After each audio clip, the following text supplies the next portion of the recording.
Hello, and welcome to recent trends in geometric computation models and its relation to the existential theory of the reals. My name is Till Meltzer.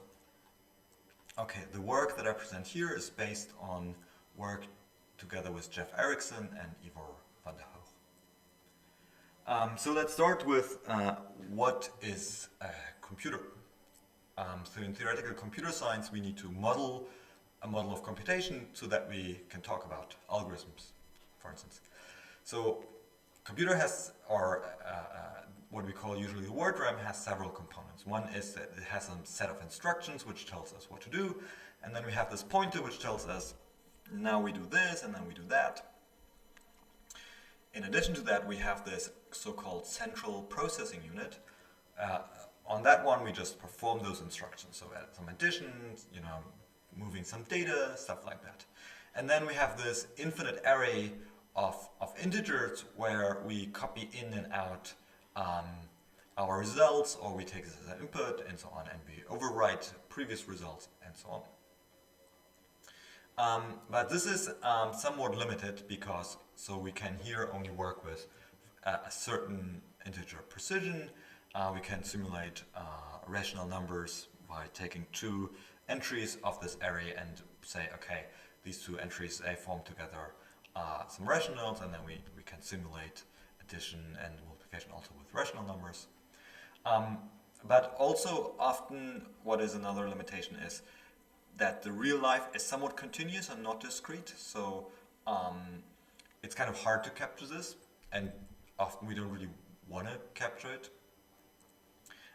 For instance, points in the plane, they seem inherently continuous to us, and specifically in other areas of theoretical computer science where we say, oh, we add this random noise and then we do some analysis of the algorithm under this noise or some average case, with these, let's say, points in the plane, that would really be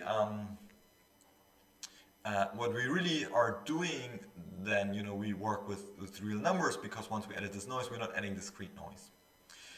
So what we really want to work with is, in order to overcome these issues, we want to work with real numbers. We want to say we can add real numbers, multiply real numbers.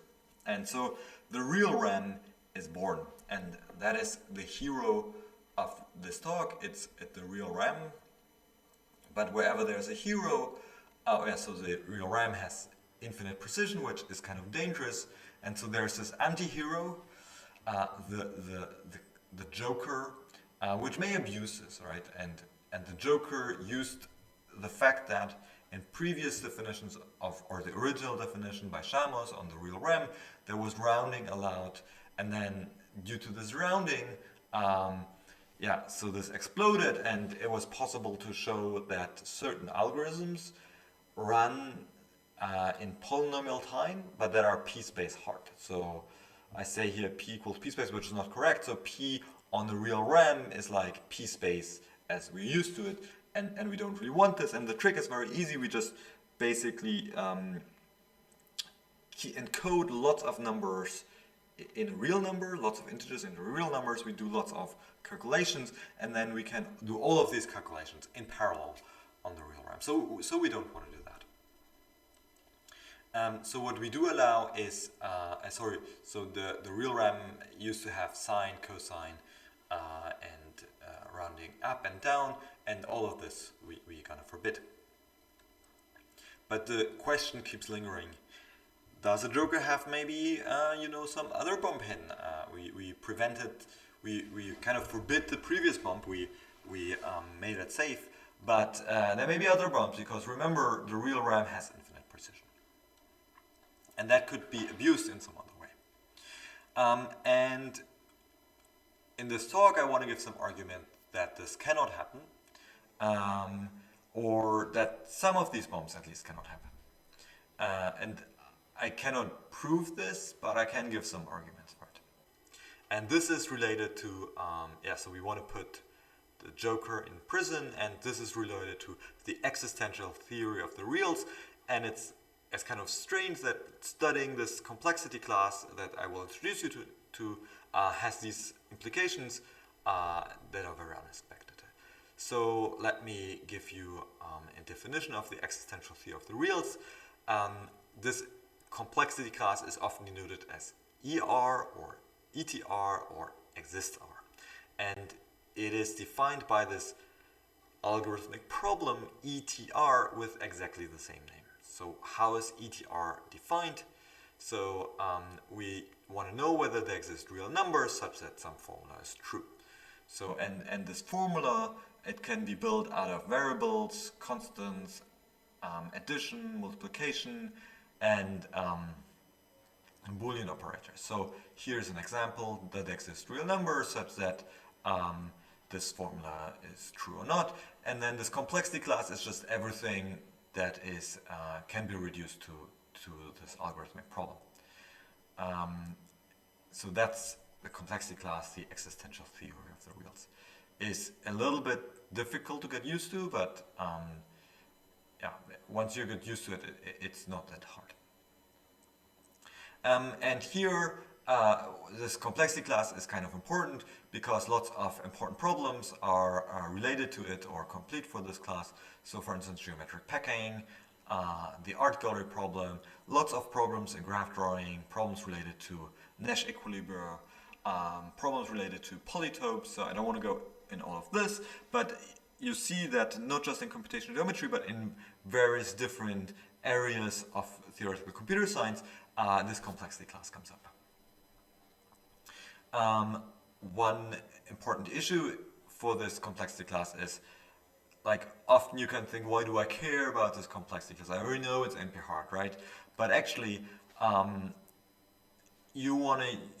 we have this huge arsenal of methods to solve problems in NP, and suddenly all of them, they seem to become blunt and useless, and the existential theory of the reals gives us a good reason for why that is the case. So to illustrate the difficulty to solve these problems, if we look at packing, then we know this is ER complete. And here I just look at the problem of packing 11 unit squares inside the smallest possible square container. And what you see here is the best known packing for this, but we do not know if this is still if there isn't maybe not a better one. And what is astonishing about that whole thing is we don't know the answer for 11. I mean, if you think about any problem which is NP hard, and I give you an instance of size 11, you know, you can usually brute force your way. There are usually only 2024 possibilities. You write a short computer program, you have your answer in a minute. Here, you know, there are people writing research papers about this, and they can't solve it.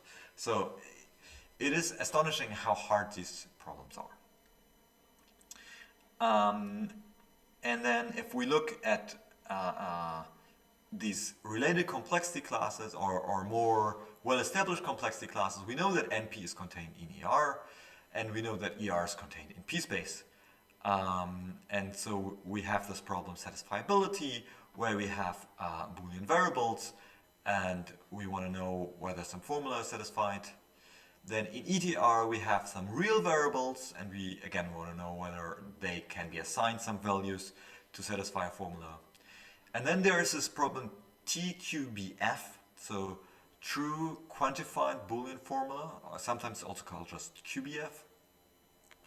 And here we are allowed to use existential and universal quantifiers, so exist for all, in any alternation, and we are allowed to have only booleans of them, so only 0 or 1, and again we asked if some formula is true. And you see somehow how this becomes harder. So here, going from Boolean to reals, obviously this is harder. It was a big breakthrough to show that TQBF actually contains ETR. So having all these quantifier alternations makes ETR be contained in TQBF, but we do not know whether the opposite holds. And since these complexity classes are established for such a long time, it is maybe not so likely. But our knowledge is really limited, and we should be very careful to make any definite statements here. And then there is a co-NP, which is tautology. So where we ask, is it maybe true that a formula is satisfied for every assignment? So this is tautology, which is kind of the complement to NP.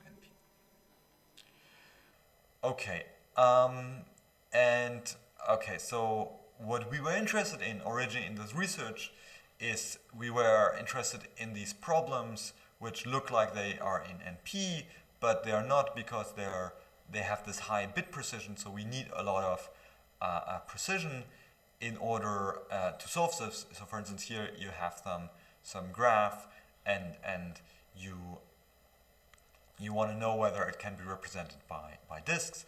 And showing it to be in NP, the obstacle is that we need this high precision, but there's an aim that we would like to show it to be in NP, because then we could maybe have hope for applying the algorithmic techniques that we know of. And that was the original aim of our research, that maybe we can do something about this. We can show some relation to NP, which I will come to later. But let me just point out, this is a reason maybe why we believe ETR not to be contained in NP or equal to NP. Okay, so we are getting more and more stuff about the complexity, existential theory of the reals. Now this is the last slide on it. So if we look a comparison between NP and ER is that we have this set is like the core problem, and for ER it's like this ETR. But really the way that we think about NP is in terms of a witness that we guess. So we have this crystal ball, and we look in this crystal ball and we guess some polynomial-sized integers, and then we work on the word RAM and polynomial time, and then we can verify, yes, this gives us a solution. This is how we think about NP. And now what we establish is that we can also look in our crystal ball and we can guess real numbers, and then we verify all of this witness on the real RAM in polynomial time. And that's a different way of looking at the existential theory of the reals, and that's our theorem. And so it's very nice from a, let's say, philosophical point of view. And it's also nice to show very quickly your membership. It's usually not so good to use it as a starting point for reduction, but somehow this is a nice way. And what I want to emphasize in this talk here, and that was where we're getting at, that this actually has implications for the real RAM, which we didn't expect when we started this. Okay, so let's look on we wanna put the Joker into the prison, and let's come back to this question that maybe the Joker has a bump, and let's look at one of these possible bumps. A bump could say, well, I have this very fast algorithm that solves TQBF on the real RAM, right? Which we don't really expect, because we don't want this to be somehow the real RAM to be more powerful than the word RAM. We just want to use it for our convenience. But then if you look at our previous theorem, you could use this bump. You could just have an empty witness, and you use this bump as your verification algorithm. And then you would show that TQBF is in ER, which would mean that ER is equal to P-space by our previous theorem. And we don't expect this. And that means also we don't expect this bump. And somehow the funny thing is here, some complexity theoretic assumption gives us some statement about the validity of the real RAM. And so let me show here what this would imply. It would imply that ER equals P-space. Took me some time to make this animation, but I really want to show that we don't really expect this, right? These are well-established complexity classes that are well-studied. Why should they be the same? That should have come up somewhere. Doesn't need to be. We should be cautious here, but if we believe that they're not the same, then this bump cannot exist. And now the second bump that could come up is that you can solve SAT in polynomial time on the real RAM, and If I'm not mistaken, that would also mean that you can solve tautology by just taking the negation, because once you have a polynomial time algorithm, you know, you can flip yes and no answers. So that's not an issue. But then this would show that CoNP is in ER. And again, these are established complexity classes, and you know, we would have somehow seen this coming up somewhere because these problems are studied so much. It could happen, but we're not really expecting it. But somehow this gives us another indication of even this kind of smaller bump. Maybe it doesn't happen. Right, and this gives us a very good feeling. Of course, there could be still other bumps, but at least these complexity theoretic assumptions tell us something about the validity of the model of computation we're working with. That's, I don't know, that's crazy to me. And there's this even smaller bump. We could find kind of a faster algorithm for threesome, which now we can't really disprove this because there could be this fast algorithm for threesome on WordRAM. But what we can do is we could maybe say if there's this fast algorithm for threesome on the realRAM, then it should also work on the WordRAM. And smooth analysis will protect this and show us that this bump seems also to be unlikely. Okay, so let me give you a quick recap of smooth analysis. So in smooth analysis, we look at all the instances, or I have to go a step back. So I look at all the instances and I look at their performance. And worst case analysis, this is what we're usually studying in complexity theory, just looks at what is the worst that can happen to us. And the worst that can happen to us, you know, is it can happen only in very few cases, but usually what we see could be much, much better. So, so there's something called average case analysis, which tries to capture this. But it's not quite clear how precise average case analysis is, because average case analysis could tell us something good, but really the typical instances that we see, you know, they are more close to the worst case. And now smooth analysis tries to do something in between. So where in average we have huge amount of randomness, and we have no randomness in worst case, so no randomness in worst case, a lot of randomness in average case, smooth analysis smoothly interpolates the amount of randomness we're using, and we have everything in between there. So what can be this randomness? You know, if you have some polygon, for instance, you can slightly perturb it, and you can perturb it in lots of different ways. But if in smooth analysis we can look at different models of adding this randomness, and we can add a little or we can add a lot. And we can add it using uniform distribution or some Gaussian distribution. Personally, I don't really care. These graphs look very similar. Why should we get different results just because mathematics? Eh? Come on.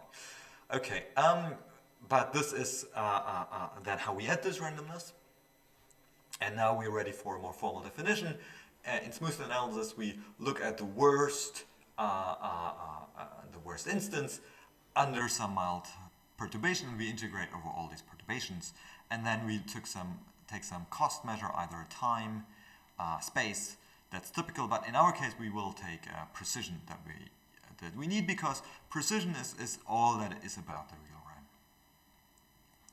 Okay, so now let's apply this to the realRAM setting. We have some algorithm that runs on the realRAM, and we want to run it on the WordRAM. And so what we need to do, we have these real inputs, and somehow we need to transform them to some word inputs. So what we do is we add some random noise. As I kind of showed before, I mean, it's a little bit more subtle. And then what we do is we do round, because here this is all real. And then once we round, it will turn out to be something good, because and then we have some integers. Okay, so let me explain this in more detail. So we have here the realRAM algorithm, and it does first some addition, then some multiplication, and it could do all of those instructions both on a word RAM and on an integer RAM. And at some point, we come to where the algorithm actually makes a decision, where it makes some if statements. And the way we define our real RAM is that we set all these if statements, they must be, is some number larger than 0?